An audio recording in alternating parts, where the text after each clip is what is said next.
Namaskar. Welcome to Ancient Wisdom. Today we are going to enjoy the story of Ravana, Meghnad and the Navagraha. With the boons that he had received, Ravana was invincible and he enslaved the whole of universe and made it work for his benefit.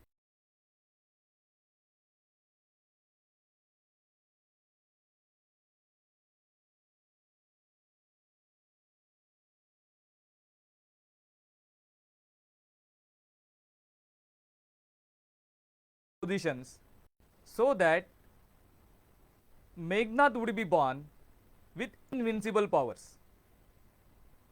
So, this was the question on Korra as to why Ravana ordered all the Navagrahas to be in the 11th house in the horoscope of Meghnad. And then the story goes that out of these, slowly only Saturn moved to the 12th house and caused the downfall of Ravana as well as all the Rakshasa clan.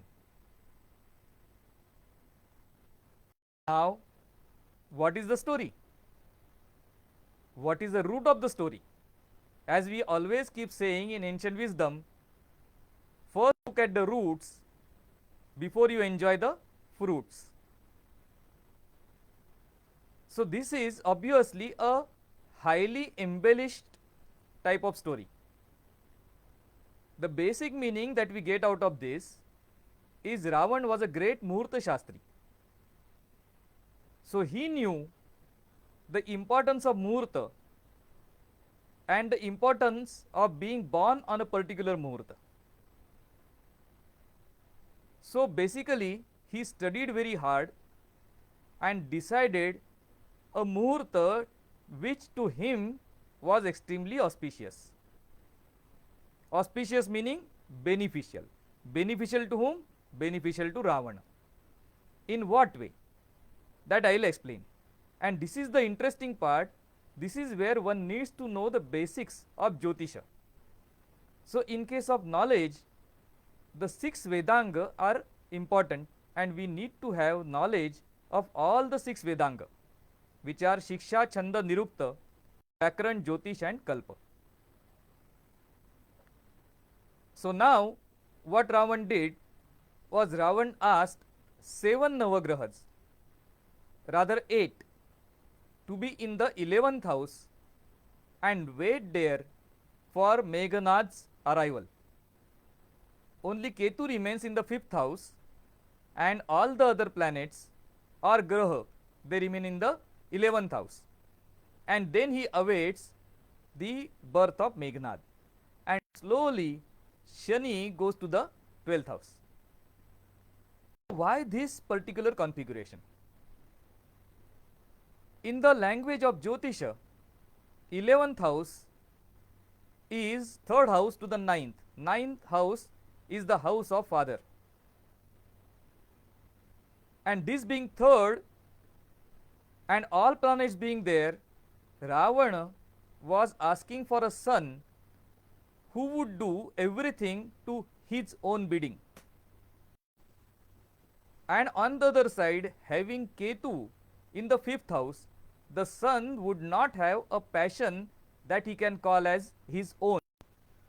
No passion, no inkling or no hobby which he can identify himself with, which makes him a totally dedicated and obedient son of Ravana.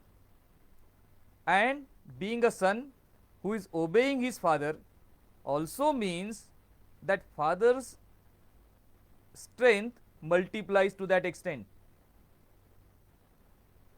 And this is exactly what Ravana wanted, because Ravana wanted to enjoy the material benefits of his strength to the maximum, and he did not want any challenger to him, not even a son.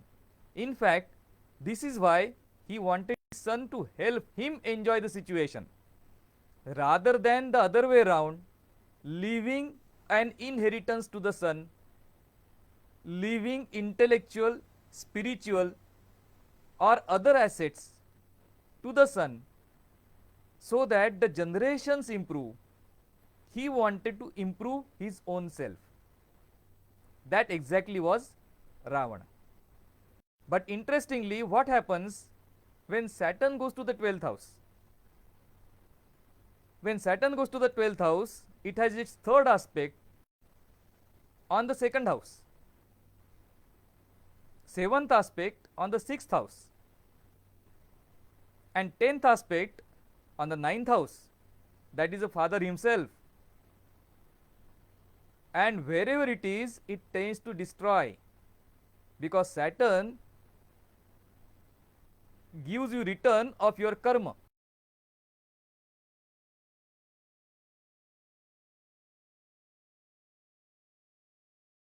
That he had done, the bad things he had done, they came back to haunt him, and it culminated in the Ram Ravana Yuddha, in which he was annihilated. So all his calculations, all his vidya came to a naught just because of one miscalculation, that of Saturn moving to the 12th house. And this is how the design was made of Meghnad horoscope, and this is how it contributed to the downfall of Ravana, though he had done every single thing that was possible to make himself invincible and immortal and non-defeatable in any war by anybody other than a human being, whereas a human being at that point of time became his nemesis. Namaskar.